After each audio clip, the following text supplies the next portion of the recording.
முதல் 1980 வரை கொடிகட்டி பறந்தார். அந்த காலகட்டத்தில் இவர் நடிகை சூப்பர் ஸ்டாராக இருந்தார். பெங்களூர் யூனிவர்சிட்டி இவருக்கு டாக்டரேட் பட்டம் வழங்கி கௌரவித்தது. கலைமாமணி விருதையும் தமிழ்நாடு அரசு வழங்கியது.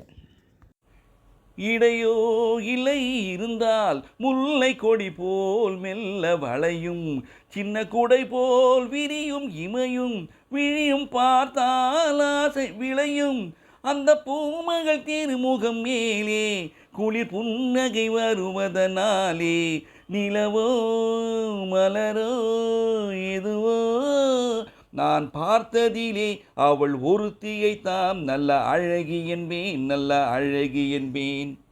அம்மா அவர்கள் நடித்த வெற்றி படங்களான கல்யாண பரிசு, பாகப்பிரிவினை, திருடாதே, பாலும் பழமும், ஆலயமணி, பெரியெடுத்த பெண், எங்க வீட்டு பிள்ளை, அன்பேவா போன்ற படங்கள் இவருடைய வெற்றி மகுடத்தின் வைரக்கற்கள் ஆகும்.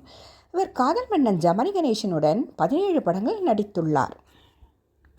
இவர் ஆதவன் என்ற திரைப்படத்தில் சூர்யாவுடன் நடித்திருக்கிறார். ஸ்ரீதேவி அவர்களுக்கு குழந்தை இல்லை. அவரது வளர்ப்பு மகள் தான் புவனேஸ்வரி ஆவார். அவரும் இப்பொழுது இல்லை.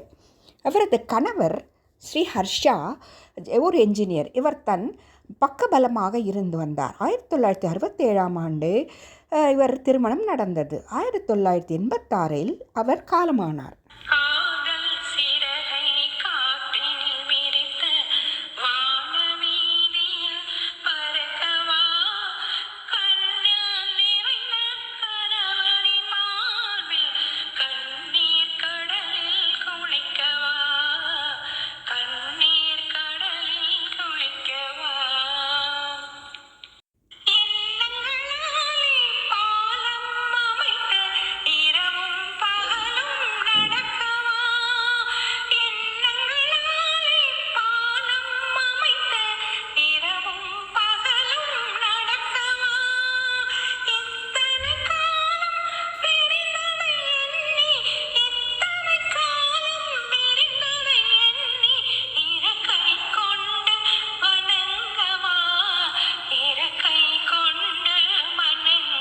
குமரி பெண்ணின் உள்ளத்திலே குடியிருக்க நான் வர வேண்டும்.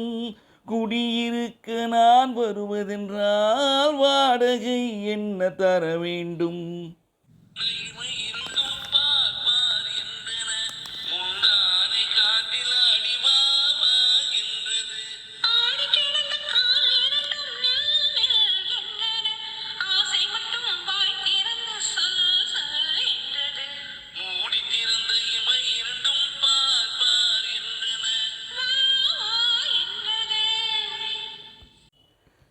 கண்ணாடி பார்த்தபடி கதை படிப்போமா?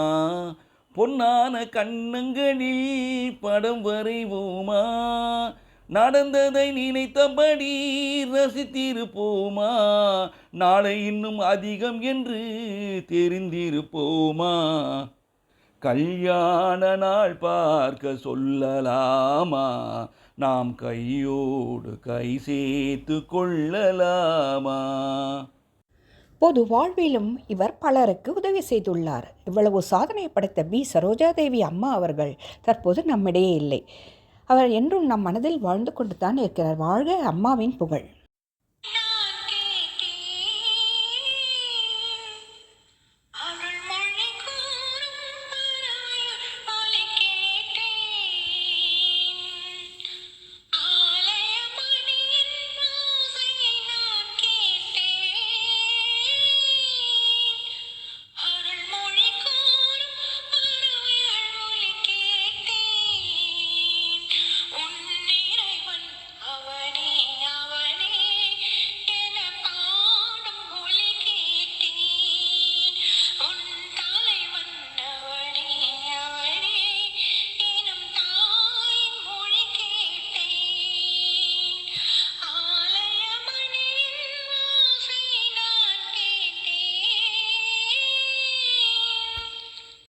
சிட்டுக்குருவி முத்தம் கொடுத்து சேர்ந்திட கண்டேனே,